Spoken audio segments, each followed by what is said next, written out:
Good morning student. कल हम लोग गद्य संकलन का अध्ययन कर रहे थे। तो गद्य संकलन के का जो सेकेंड सेमेस्टर का जो चैप्टर है भक्तिन, उस पाठ की लेखिका महादेवी वर्मा जी के व्यक्तित्व और कृतित्व से हम लोग अवगत हुए हैं। साथ ही साथ हम लोगों ने पाठ के सारांश को भी देखा है। तो आज हम लोग पाठ का अध्ययन करेंगे।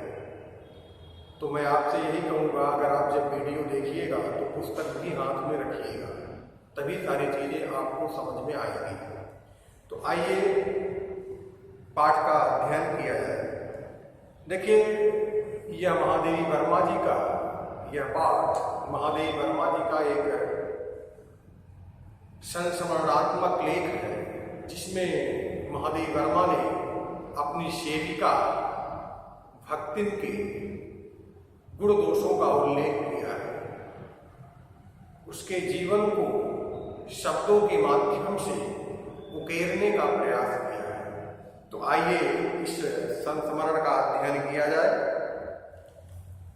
छोटे कद और दुबले शरीर वाली भक्तिन अपने पतले होठों के कोनों में दृढ़ संकल्प और छोटी आंखों में एक विचित्र समझदारी लेकर जिस दिन पहल मेरे पास आ उपस्थित हुई थी, तब से आज तक एक युग का समय बीत चुका है। पर जब कोई जिज्ञासु उससे इस संबंध में प्रश्न कर बैठता है, तब वह पलकों को आधी पुतलियों तक गिराकर और चिंतन की मुद्रा में ठुड्डी तक ऊपर उठाकर विश्वास भरे कंठ से उत्तर देती है, तुम पचे का बताई, यह 50 वर्ष से संग रहित है। देखिए, सर्वप्रथम लेखिका ने भक्तिन का एक शब्द चित्र खींचा है कि उसकी शारीरिक बनावट कैसी है। वह छोटे कदकाठी की है, दुबले शरीर वाली है, उसके ओठ पतले हैं और दृढ़ संकल्पी है, समझदार है। इसके अलावा महादेवी वर्मा ने यह बताया है कि वह लंबे समय से एक अरसा बीत गया है उनके साथ रहते हुए। और जब कोई व्यक्ति यह जानना चाहता है कि कितने दिनों से वह उसके साथ है, तब वह कहती है कि आप लोगों को क्या बताएं। सोचते समझते हुए, विचार करते हुए कहती है कि आप लोगों को क्या बताएं, इनके साथ रहते हुए मुझे 50 वर्ष हो गया है। जिज्ञासु शब्द का अर्थ है जानने की इच्छा रखने वाला।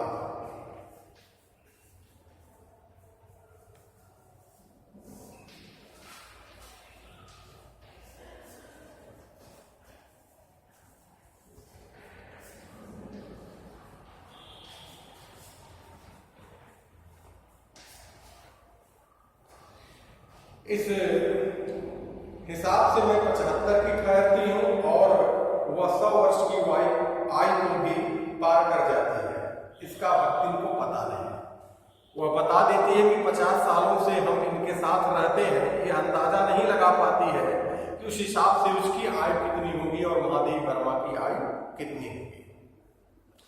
पता हो तो भी संभवतः वह मेरे साथ बीते हुए समय में रत्ती भर भी कम न करना चाहिए। मतलब अगर उसे पता भी हो, तब भी वह जो समय महादेवी वर्मा के साथ उसका व्यतीत हुआ है, उसे वह जरा भी थोड़ा भी कम करना नहीं चाहती। रत्ती भर मतलब थोड़ा भी।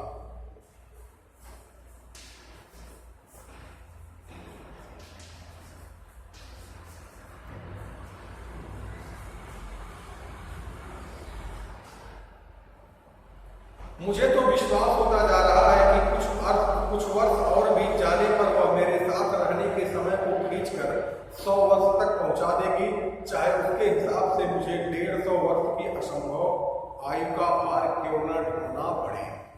महादेवी वर्मा जी कहती है कुछ वर्ष और बीत जाने पर वह यह भी कह सकती है कि मैं 100 वर्ष से इनके साथ रह रही हूँ। तो यहाँ इस पैरा में महादेवी वर्मा ने यह बताने का प्रयास किया है कि भक्तिन की कदकाठी कैसी है, उसका शारीरिक बनावट कैसा है और वह किस तरह महादेवी वर्मा के जीवन में घुल मिल गई है, उनके साथ घुल मिल गई है और उनके साथ बिताए हुए समय को जरा भी कम नहीं करना चाहती है। सेवा धर्म में हनुमान की स्पर्धा करने वाली भक्तिन किसी अंजना की पुत्री न होकर एक अनाम धन्या गोपालिका की कन्या है। नाम है लक्ष्मी अर्थात लक्ष्मी। पर जैसे मेरे नाम की विशालता मेरे लिए दुर्लभ है, वैसे ही लक्ष्मी की समृद्ध भक्तिन के कपाल की कुंचित रेखाओं में नहीं बन सकी। देखिए, महादेव वर्मा ने भक्तिन की तुलना समानता बराबरी हनुमान से की है। स्पर्धा में होता है बराबरी।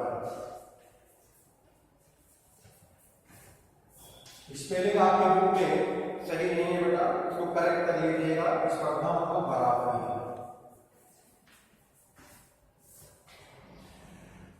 महादेव वर्मा कहती हैं कि सेवा धर्म में वह हनुमान के समान है, हनुमान के बराबर है। जिस तरह हनुमान प्रभु राम के सेवक थे, उसी तरह से वह भी मेरी सेविका है। और हर क्षण जिस तरह हनुमान प्रभु राम के साथ छाया की तरह उपस्थित रहते थे, उसी तरह वह मेरे साथ भी रहती है। वह एक गोपालिका की कन्या है। गोपालिका मतलब जो गाय भैंस को पालने का काम करते हैं, गोपालक उन्हीं को कहते हैं। सामान्यतः जो वर्ण व्यवस्था है, जातीय क्रम है, उसके अनुसार हम उन्हें यादव या अहीर कह सकते हैं। नाम उसका लक्ष्मी है। और महादेवी वर्मा कहती है कि जिस तरह मेरे नाम की विशालता मेरे लिए दुर्लभ है, वहन करना कठिन है। महादेवी वर्मा का नाम क्या है? महादेवी है, यानी जो देवियों में महान हो महादेवी। तो उन्होंने यही बताया है कि जिस तरह मेरे नाम की विशालता मेरे लिए दुर्लभ है, दुर्लभ मतलब कठिन है, दुर्लभ जिसे ढूंढना कठिन है।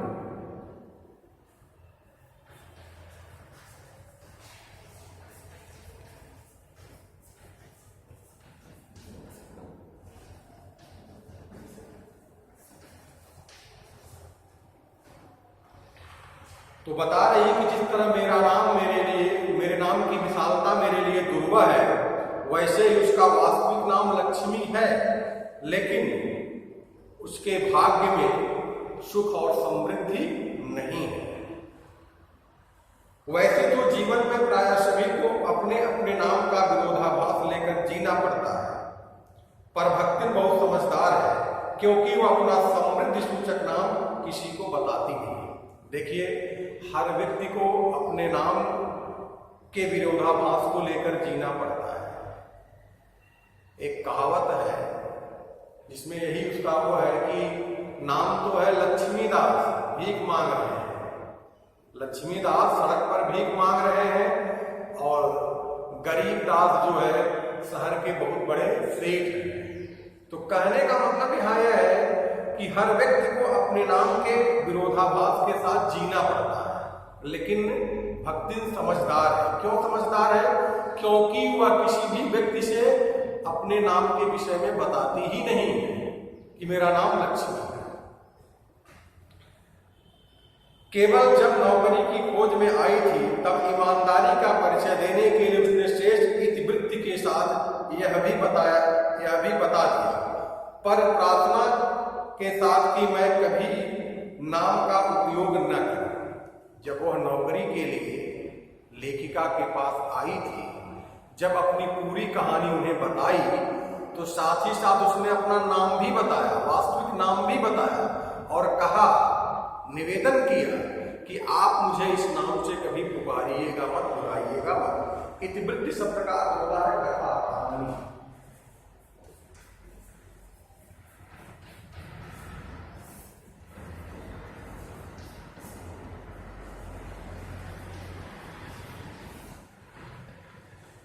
तो जब वह लेखिका के पास काम के सिलसिले में आई, जब पूरी कहानी उनसे अपनी बताई, तो अपना वास्तविक नाम भी बताया। ईमानदारी का परिचय देते हुए अपना वास्तविक नाम बताया, और नाम बताने के बाद उसने यह निवेदन किया, यह आग्रह किया कि आप कभी मुझे इस नाम से पुकारिएगा मत। उपनाम रखने की प्रतिभा होती तो मैं सबसे पहले उसका प्रयोग अपने ऊपर करती, क्योंकि भी लेखिका ने बताया कि ना मेरा नाम महादेवी है, उसकी विशालता मेरे लिए दुर्लभ है। तो वह कहती है कि अगर उपनाम रखने की प्रतिभा मेरे अंदर होती, अर्थात मैं उपनाम रखने में निपुण होती, तो सबसे पहले अपना ही कोई उपनाम रखती।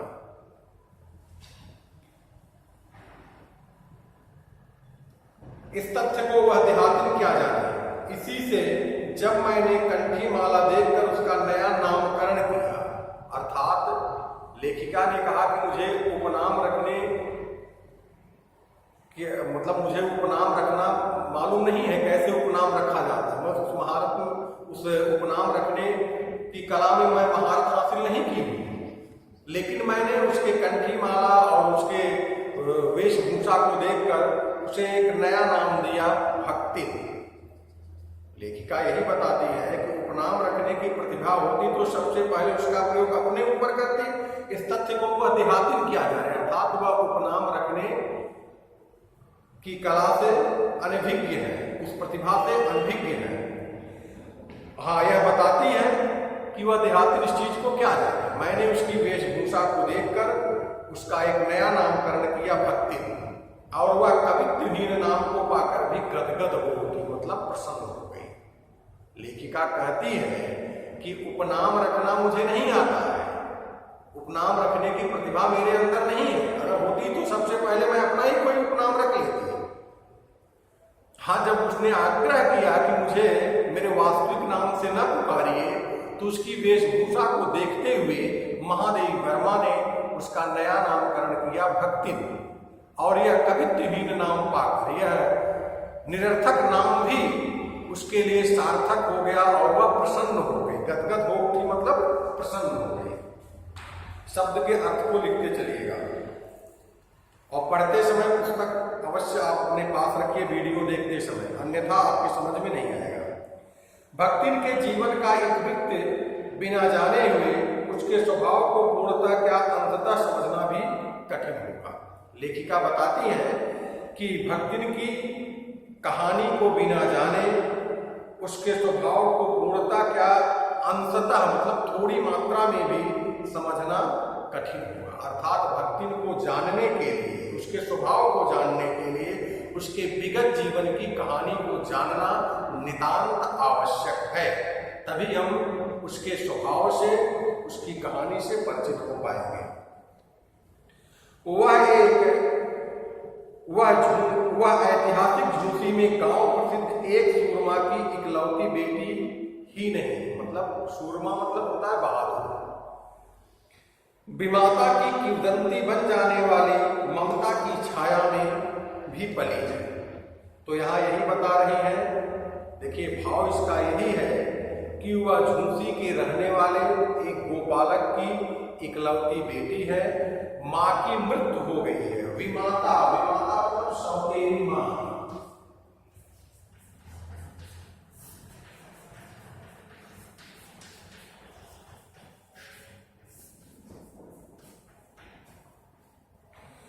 हाँ, तो लेखिका यही बताती है उसके विषय में कि वह झूसी के रहने वाले एक गोपालक की कन्या है, इकलौती कन्या है और माँ की मृत्यु हो चुकी है। सौतेली माँ की छाया में वह पली बढ़ी है। देखिए, किंवदंती का अर्थ होता है कि जो दंत कथाएं हैं, जिसका कोई लिखित प्रमाण नहीं है, हम एक दूसरे से कहानियों को सुनते हैं। तो अक्सर सौतेली माँ के विषय में जो कहानियां सुनी गई हैं वे सुखांत नहीं होती हैं, दुखांत ही होती है। हर सौतेली माँ अपने पुत्र पुत्रियों को अनेकानेक प्रकार की कष्ट और यातनाएं देती है। वही चीज यहां बताया गया है। 5 वर्ष की वय मीन्स उम्र,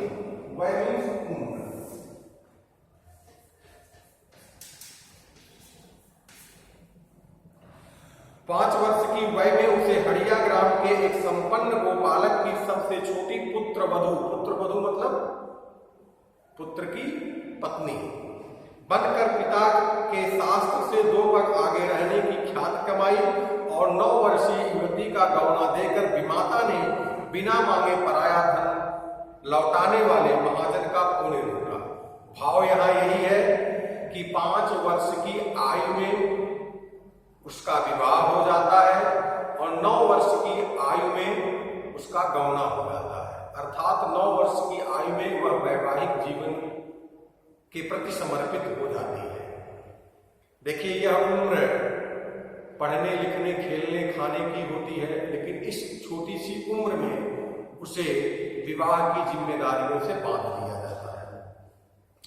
पिता का उस पर अगाध प्रेम होने के कारण, अगाध मतलब अथाह,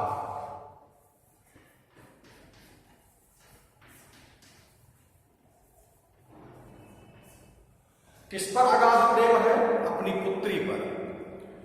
पिता का उस पर अगाध प्रेम होने के कारण स्वभावतः ईर्ष्यालु और संपत्ति की रक्षा में सतर्क विमाता ने उसके मरणांतक रोग का समाचार तब भेजा जब वह मृत्यु की सूचना भी बन चुका था। कहने का भाव यहाँ यह है कि पिता उससे अत्यधिक प्रेम करते थे, इस कारण से वह उससे जलती थी। कौन? विमाता। और वह सोची कि अगर वह आएगी तो हो सकता है संपत्ति में हिस्सा ले ले, इसलिए संपत्ति की वह रक्षा करना चाहती थी। उस संपत्ति में उसे हिस्सा नहीं देना चाहती थी, इसलिए उसके मरने की कगार पर पहुंच जाने पर, पिता के मरने के कगार पर पहुंच जाने पर भी वह उसके मृत्यु की सूचना उसे नहीं देती है। जब वह मर जाता है तब कुछ दिनों के बाद उसे पिता की मृत्यु की सूचना मिलती है। अब सास भी क्या करती है? रोने पीटने के अपशकुन से बचने के लिए सास ने भी उसे कुछ न बताया। उसकी सास भी उसे कुछ नहीं बताती है कि तुम्हारे पिता की मृत्यु हो गई है, उसकी सास उसे बताती नहीं है। कहती क्या है? बहुत दिन से नैहर नहीं गई, नैहर मतलब मायके, बहुत दिन से नैहर नहीं गई, सो जाकर देख आओ, यही कहकर और पहना उड़ाकर सास ने उसे विदा कर दिया। भाव यहाँ यह है कि सास भी उसके पिता की मृत्यु की सूचना उसे नहीं देती है, बल्कि कहती है तुम्हें मायके गए हुए बहुत दिन हो गया है, जाओ मायके घूम आओ, लोगों से मिल जुलाओ। इस अप्रत्याशित मतलब जिसकी आशा न की गई हो।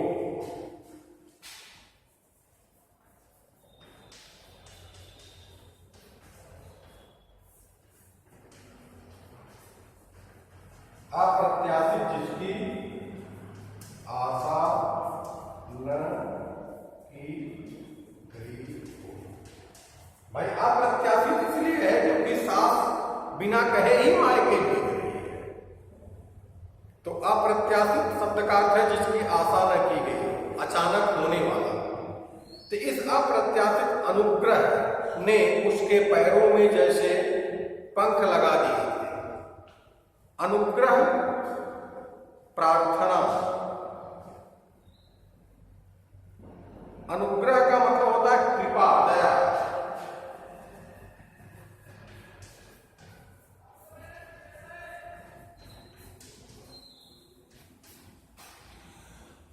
तो इस अप्रत्याशित अनुग्रह ने उसके पैरों में जो पंख लगा दिए थे वे गांव की सीमा में पहुंचते ही झड़ गए।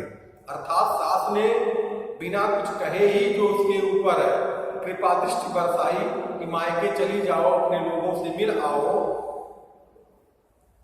यह चीज जैसे ही वह गांव की सीमा में पहुंचती है सारा भेद उसे पता चल जाता है। हाय लक्ष्मी अब आई कि अस्पष्ट पुनरावृत्तियां और स्पष्ट सहानुभूतिपूर्ण दृष्टियां उसे घर तक ठेल ले गई, पर वहां न पिता का चिन्ह शेष था, न विमाता के व्यवहार में शिष्टाचार का लेस था। कहने का मतलब जैसे ही गांव की सीमा में वह दाखिल हुई, गांव वासियों का यह कहना रे तुम अभी आ रही हो, अर्थात तुम्हारे पिता तो नहीं रहे। जैसे ही वह घर पहुंचती है तो देखती है कि उसके पिता है नहीं और विमाता यानी सौतेली मां का शिष्टाचार का व्यवहार भी उचित नहीं है, यानी उसके व्यवहार में जरा भी शिष्टाचार नहीं है। क्यों? क्योंकि वह चाहती है कि उसका यहां से संबंध समाप्त हो जाए। इस उद्देश्य से उसने जो है भक्तिन की आवभगत नहीं की। दुख से शिथिल और अपमान से जलती हुई वह उस घर में पानी भी बिना पिए उल्टे पैरों ससुराल लौट पड़ी। अर्थात वह वहां एक क्षण भी नहीं रुकती है, सीधे अपने ससुराल लौट आती है। सास को खरी खोटी सुनाकर उसने विमाता पर आया हुआ क्रोध शांत किया। अर्थात वह जब लौट कर आती है तो अपने सास को उल्टा सीधा कहती है। उसके मन में जो भी भड़ास है विमाता के प्रति उसे सास के ऊपर निकालती है। अपने क्रोध को, विमाता के प्रति जो क्रोध है उसे सास पर कसकर निकालती है। पद के ऊपर गहने फेंक फाक कर उसने पिता के चिर बिछोह की मर्म व्यथा व्यक्त की। मर्म व्यथा, हृदय का दुख।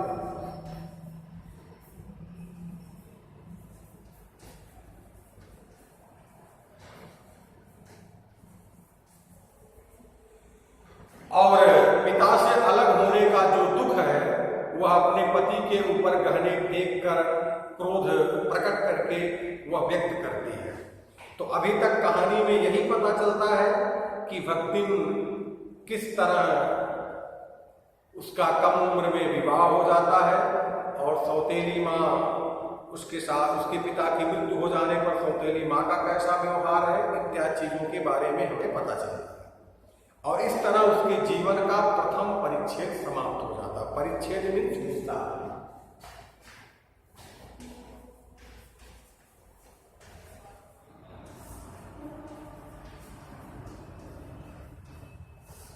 यह भक्तिन के जीवन का प्रथम परिच्छेद रहा। द्वितीय परिच्छेद की घटना का वर्णन लेखिका आगे करती है। जीवन के दूसरे परिच्छेद में भी सुख की अपेक्षा दुख ही अधिक है। यानी जीवन का प्रथम परिच्छेद दुखमय तो था ही, जीवन का जो दूसरा परिच्छेद है वह भी दुखमय ही है। जब उसने गेहुए रंग और पटिया जैसे मुख वाली पहली कन्या के 2 संस्करण और कर डाले, तब सास और जेठानी ने ओठ बिचकाकर उपेक्षा प्रकट की। अर्थात सुंदर सुंदर 3 कन्याओं के जन्म के बाद उसका परिवार उसको उपेक्षित करने लगा, उपेक्षा की दृष्टि से देखने लगा। क्यों? क्योंकि उस समय लड़कियों का जन्म लेना बड़ा ही अपशकुन माना जाता था, अच्छा नहीं माना जाता, समाज उसे अच्छी दृष्टि से नहीं देखता था। इस कारण से जबकि लड़कियां गोरी चिट्टी हैं, सुंदर हैं, फिर भी उसे उपेक्षा का शिकार होना पड़ा। उचित भी था क्योंकि सास 3-3 कमाऊ वीरों की विधात्री बनकर मचिया के ऊपर विराजमान पुरखिन के पद पर अभिषिक्त हो चुकी थी। अर्थात उसकी सास की कोई लड़की नहीं थी, 3 लड़के थे और वह जो है मालकिन के पद पर अभिषिक्त हो चुकी थी। दोनों जेठानियां काक भुसुंडी जैसे काले काले लालों को क्रमबद्ध सृष्टि करके इस पद के लिए उम्मीदवार थी। भाई वह सबसे छोटी बहू थी, उसकी 2 जेठानियां थी, उसके लड़के ही थे, लेकिन लड़के खूबसूरत नहीं थे, काले कलूटे लड़के थे, लेकिन फिर भी वह सास की पदवी की हकदार थी। छोटी बहू के लीक छोड़कर चलने के कारण उसे दंड मिलना आवश्यक हो गया था। कौन सी लीक से पीछे हटकर चलने के कारण? कौन सी लीक छोड़ने के कारण? भाई सास के केवल लड़के ही लड़के थे, लड़कियां नहीं थी, और जेठानियों के भी लड़के ही लड़के थे, लड़कियां नहीं थी। और उसके क्या है, 3 लड़कियां हैं, इसलिए उसने उस परंपरा का निर्वाह नहीं किया, लीक से हटकर वह चली, इसलिए वह घर के मालकिन के पद पर विराजमान नहीं हो सकती थी, उसे उसका दंड मिलना आवश्यक था। देखिए समाज उस समय इतना संकुचित था, लोगों की सोच इतनी संकुचित थी कि लड़कियों के जन्म को अच्छा नहीं माना जाता था। जेठानियां बैठकर लोग चर्चा करती और उनके काले कलूटे लड़के धूल उड़ाते। कहने का मतलब घर का कोई काम जेठानियां नहीं करती थी, केवल बैठकर चर्चाएं करती थी। महिलाओं का स्वभाव ही अक्सर होता है बिना बात के बात करना, और उनके लड़के भी क्या करते थे, दिन भर खेलते थे। जेठानियां कोई काम नहीं करती थी और उनके लड़के भी कोई काम नहीं करते थे। भाव इसका यही है। जेठानियां बैठकर लोग चर्चा करती और उनके कलूटे लड़के धूल उड़ाते। वह मट्ठा फेरती, कूटती, पीसती, राधती और उसकी नन्ही लड़कियां गोबर उठाती, कंडे पाती। भाव यहाँ यह है कि जेठानियां बैठकर लोग चर्चा करती थी, उसके लड़के खेलते थे और घर का सारा काम वह और उसकी लड़की करती थी। जैसे आज तो मान लीजिए आटा पिसाकर मशीन से आ जाता है, धान भी जो है मशीन से कूट दिया जाता है, लेकिन उस समय इसको जो है ओखल में, धान को ओखल में कूटा जाता था, जात में गेहूं को पीसा जाता था। अर्थात आज की अपेक्षा उस समय का जीवन अधिक श्रमसाध्य था। तो यहाँ यही बताया गया है कि जेठानियां और उनके लड़के कोई काम नहीं करती थी। घर का सारा काम जैसे मट्ठा फेरना, कूटना, पीसना, बनाना, ये सारा काम वह करती थी और उसकी लड़कियां गोबर उठाना, कंडे पातना इत्यादि काम वह और उसकी लड़की करती थी। जेठानियां अपने भात पर सफेद राख रख कर गाढ़ा दूध डालती और अपने लड़कों को आवटे हुए दूध पर से मलाई उतार कर खिलाती। कहने का भाव यहाँ यह है कि घर का कोई काम जेठानियां नहीं करती थी, उनके लड़के नहीं करते थे, और खाने पीने की जो वस्तुएं घर में होती थी, अच्छी चीजें होती थी, उस पर उनका पहला हक होता था। वह काले गुड़ की डली के साथ कठौती में मट्ठा पाती और उसकी लड़कियां चने बाजरे की घुघरी चबाती। कहने का मतलब घर में जो उपेक्षित चीजें होती थी, खाने पीने की जो चीजें अच्छी नहीं होती थी, वही उन्हें खाने पीने को मिलता था। जैसे दूध, औटा हुआ दूध, उसकी मलाई जेठानियां और उसके लड़के खाते थे। मट्ठा उसे मिलता था। सफेद राख की जगह काला गुड़ मिलता था। ज्वार और बाजरे की चने की घुघरी मिलती थी चबाने के लिए। तो भाव यहाँ यह है कि घर का कोई काम जेठानियां और उनके लड़के नहीं करते थे, सारा काम भक्ति ने उसकी लड़कियां करती थी। और घर में जो खाने पीने की अच्छी चीजें होती थी वे लोग खाती थी। बचा कुचा या कहे कि जो चीजें अच्छी नहीं होती थी वही खाने के लिए भक्ति को और उसकी लड़कियों को मिलता था। इस दंड विधान के भीतर कोई भी ऐसी धारा नहीं थी जिसके अनुसार खोटे सिक्के की टकसाल जैसी पत्नी से पति को विरक्त किया जा सकता है। विरक्त अलग।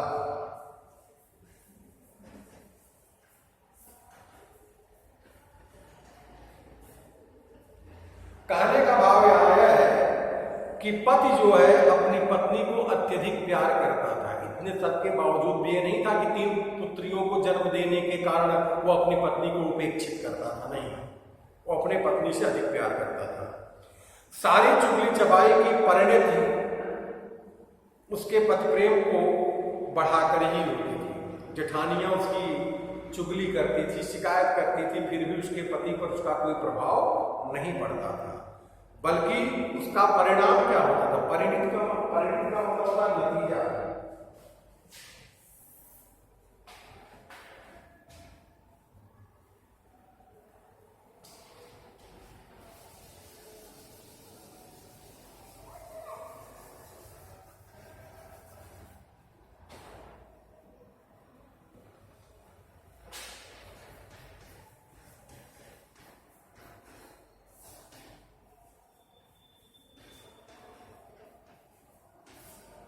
कहने का मतलब यह है कि चुगली शिकायत करने का परिणाम यह होता था कि पति का अपने पत्नी के प्रति प्रेम बढ़ता ही जाता था। जेठानियां बात बात पर धमाधम पीटी कूटी जाती, पर उसके पति ने उसे कभी उंगली भी नहीं छुई। कहने का मतलब बात बात पर जेठ लोग जेठानियों को पीटते थे, लेकिन उसका पति उसे कभी मारता नहीं था। वह बड़े बाप की बड़ी बात वाली बेटी को पहचानता था, अर्थात वह जानता था कि ये एक सम्मानित परिवार की है और स्वाभिमानी है। इसके अतिरिक्त परिश्रमी, तेजस्विनी और पति के प्रति रोम रोम से सच्ची पत्नी को वह चाहता भी बहुत रहा होगा, अर्थात उसके सद्गुणों से वह प्रभावित था, वह उसे चाहता भी अत्यधिक रहा होगा, क्योंकि उसके प्रेम के बल पर एक पत्नी ने अलगोझा करके उसको सबको अंगूठा दिखा दिया। अलगौझा मतलब बंटवारा।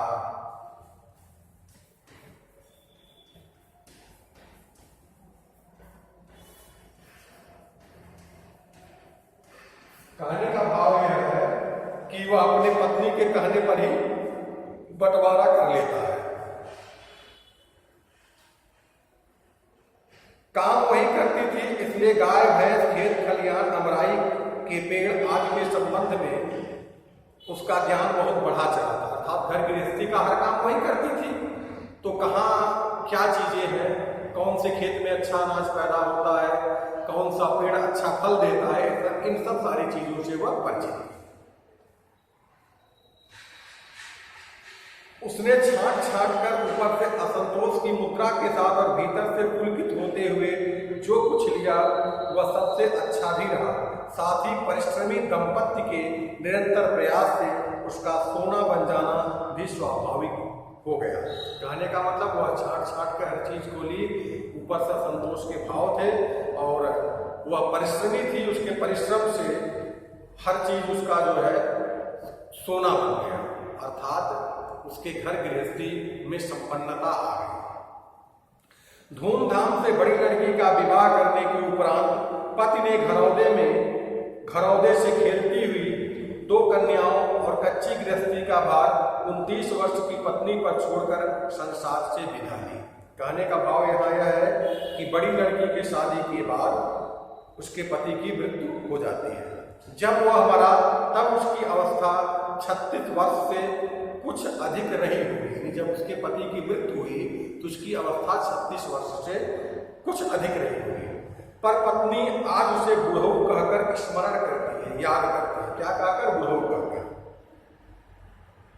भक्तिन सोचती है कि जब वह बूढ़ी हो गई है तब क्या परमात्मा के वहां वे भी बूढ़े न हो गए होंगे, अतः उन्हें बुढ़ऊ न कहना उनका घोर अपमान है। वह इसलिए अपने पति को बुढ़ऊ कहकर याद करती है क्योंकि जब वह बूढ़ी हो गई है तो वे भी भगवान के यहाँ बूढ़े हो गए होंगे और बुढ़ऊ न कहना उनका अपमान करना है। हाँ, तो भक्तिन के हरे भरे खेत, मोटी ताजी गाय भैंस और फसलों से लदे पेड़ देखकर जेठ जेठानियों के मुंह में पानी भर आना ही स्वाभाविक था। इन सब की प्राप्ति तो तभी संभव थी जब भयेहू का मतलब होता है भाई की पत्नी।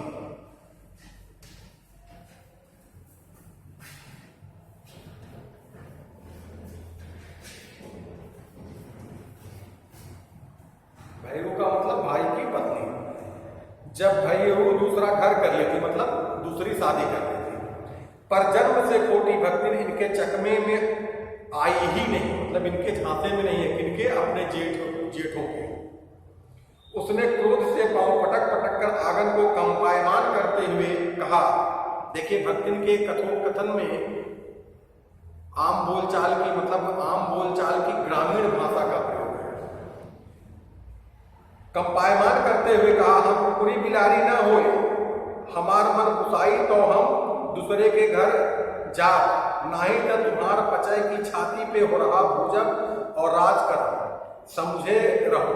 अर्थात वह कहना चाहती है, अपने जेठ जेठौतों से कहना चाहती है कि मैं कुत्ता बिलार नहीं हूं कि आप जिसके साथ चाहे मेरी शादी कर दीजिए। मेरा मन अगर जमेगा तो हम दूसरा विवाह करेंगे, अर्थात हम दूसरी शादी नहीं करेंगे, यही रहेंगे। उसने ससुर अतिया ससुर और जाने कई पीढ़ी के ससुरगणों की उपार्जित जगह जमीन में से सुई के नोक बराबर भी देने की उदारता न दिखाई। उपार्जित मतलब जमा की।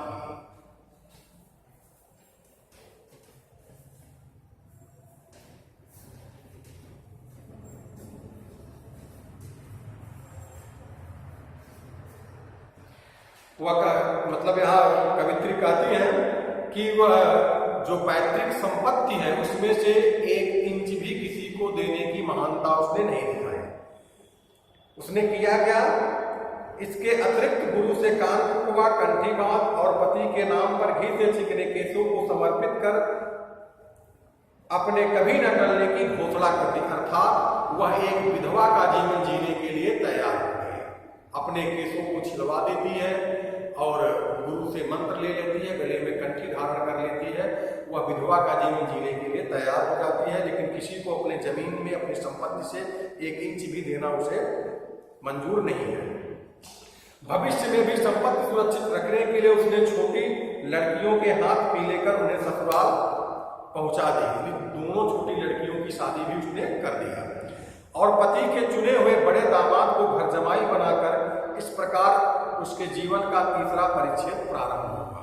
कहने का मतलब दोनों लड़कियों की शादी कर दी और बड़े वाले दामाद को घर जमाई बना लेती है और इस प्रकार उसके जीवन का द्वितीय परिच्छेद समाप्त हो जाता है और तृतीय परिच्छेद का प्रारंभ होता है, तीसरे परिच्छेद का प्रारंभ होता है।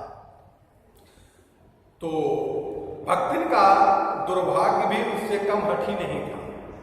इसी से किशोरी से युवती होते ही बड़ी लड़की भी विधवा हो गई।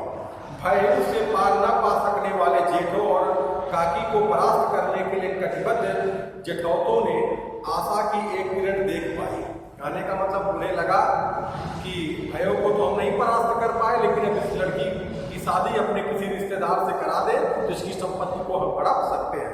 उसी योजना को आगे बढ़ाते हैं।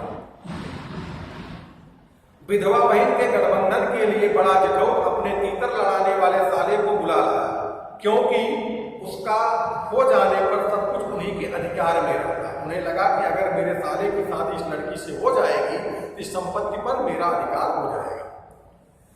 भक्तिन की लड़की भी मां से कम समझदार नहीं थी, इसी से उसने वर को नापसंद कर दिया। बाहर के बहनोई का आना चचेरे भाइयों के लिए सुविधाजनक नहीं था, अतः यह प्रस्ताव जहां का तहां रह गया।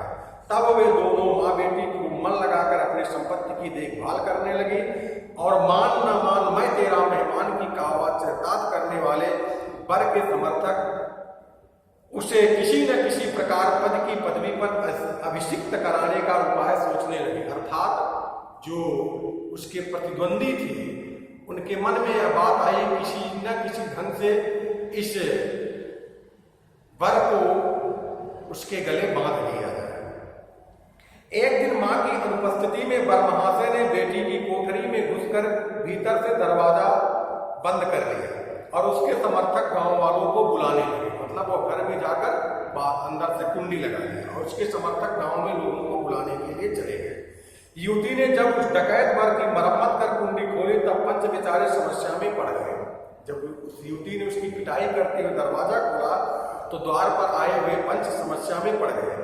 तीतरबाज युवक कहता था वह निमंत्रण पाकर भीतर गया और युवती उसके मुख पर अपनी 5 उंगलियों के उभार में इस निमंत्रण के अक्षर पढ़ने का अनुरोध करती थी। भाव यहाँ यह है कि जब उसे वह बुलाई होती तो उसकी पिटाई क्यों करती है।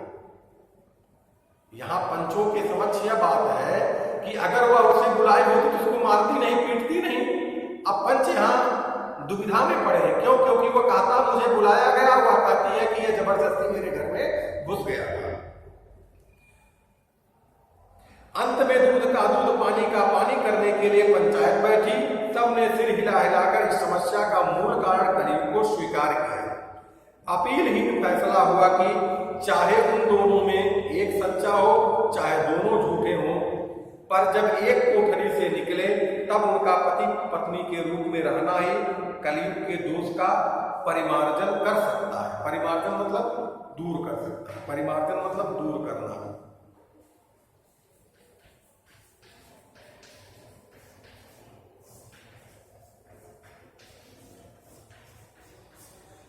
पंचों ने यही कहा कि दोनों जब एक कमरे से निकले हैं, अब उसमें कौन सच्चा है कौन झूठा है या नहीं है, जब दोनों एक कमरे से निकले हैं तो इस दोष का निवारण तभी होगा, तभी सुधारा जा सकता है जब दोनों पति पत्नी के रूप में जीवन व्यतीत करें। अपमानित बालिका ने ओठ काट कर लहू निकाल लिया और मां ने आग्नेय नेत्रों से गले पड़े दामाद को देखा। मतलब माँ बेटी दोनों बड़े ही क्रोध में है और माँ क्रोध युक्त नेत्रों से, लाल लाल नेत्रों से उस दामाद को देखती है। संबंध कुछ सुखकर नहीं हुआ क्योंकि दामाद अब निश्चित होकर तीतर लड़ाता था और बेटी विवश क्रोध से जलती रहती थी। इतने यत्न से संभाले हुए गाय, भोर, खेती बाड़ी जब पारिवारिक द्वेष में ऐसे सब पारिवारिक द्वेष में ऐसे झुलस गए कि लगान अदा करना भी भारी हो गया। सुख से रहने की कौन कहे। अंत में एक बार लगान न पहुंचने पर जमींदार ने भक्तिन को बुलाकर दिन भर कड़ी धूप में खड़ा रखा। वह अपमान तो उसकी कर्मठता में सबसे बड़ा कलंक बन गया। अतः दूसरे ही दिन भक्तिन कमाई के विचार से शहर आ पहुंची। कहने का भाव यहाँ यह है कि जब वह दामाद उनके गले पड़ जाता है तब माँ बेटी उसे देखकर सदैव जलती रहती है। उनका खुशहाल जीवन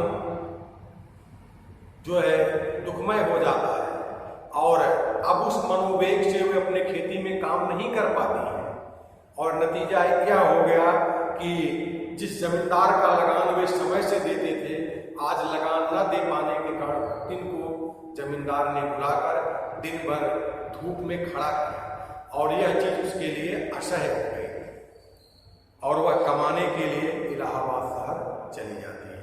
तो मेरे प्यारे बच्चों, अब हम लोग जो है नेक्स्ट वीडियो में अगले हिस्से का अध्ययन करेंगे। इस तरह हम लोग जो है भक्तिन की कहानी को यहाँ तक देखे हैं कि प्रथम परिच्छेद, द्वितीय परिच्छेद और तृतीय परिच्छेद उसके जीवन का हो चुका है। चतुर्थ परिच्छेद में वह महादेवी वर्मा से मिलती है। इसका वर्णन, इसका अध्ययन हम लोग अगले वीडियो में करेंगे। आप लोग इस वीडियो को देखते समय पुस्तक अपने हाथ में रखिए और उसका अध्ययन करिए। कोई समस्या हो तो उसके लिए आप